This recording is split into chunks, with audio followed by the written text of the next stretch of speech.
Superstar Thalapathy বিজয় হিন্দু ধর্ম বিশ্বাসী হয়েও সারাদিন রোজা রেখে মুসলিমদের সাথে ইফতার করেছেন। শুধু তাই নয়, মসজিদে জামায়াতের সাথে নামাজও পড়েছেন। কি অবাক হচ্ছেন? হ্যাঁ, ঠিক শুনছেন। ভারতীয় এই অভিনেতার ইফতার ও নামাজ পড়ার ভিডিও এখন সামাজিক যোগাযোগ মাধ্যমে বেশ আলোচনায়। অনেকেই প্রশ্ন তুলছেন, তাহলে কি ইসলাম ধর্ম গ্রহণ করলেন থালাপতি?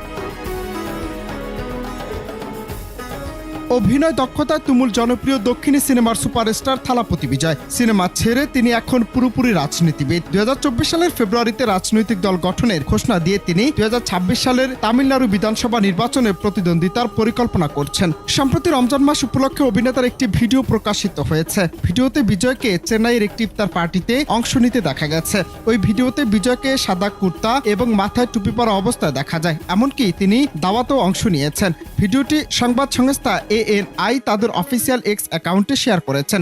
এতে দেখা যাচ্ছে বিজয় তার দল তামিলাগা কেট্টি কাজাগামের সঙ্গে ইফতার পার্টির আয়োজন করেছেন, সাথে পড়েছেন নামাজ।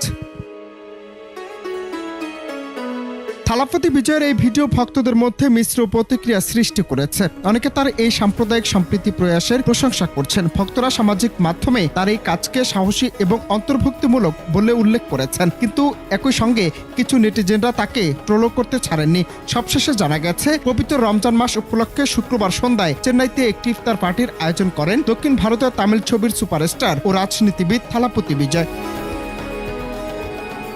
তার আমন্ত্রণে স্থানীয় রাজনৈতিক নেতৃত্ব এবং চলচ্চিত্র জগতের বেশ কিছু পরিচিত মুখ ইফতারে অংশ নিয়েছেন। এছাড়াও চেন্নাইয়ের 15টি মসজিদের ইমামরাও আমন্ত্রিত ছিলেন ওই ইফতারে। প্রায় 3000 মানুষের অংশ নিতে সুবন্দোবস্ত করা হয়েছিল ইফতারে। তবে এটি কেবলই রাজনৈতিক বিষয় নাকি ধর্মীয়ভাবে কিছু হয়েছে তা স্পষ্ট করেননি অভিনেতা। অনন্ত হাসান মাসুদ, বাংলা টিভি।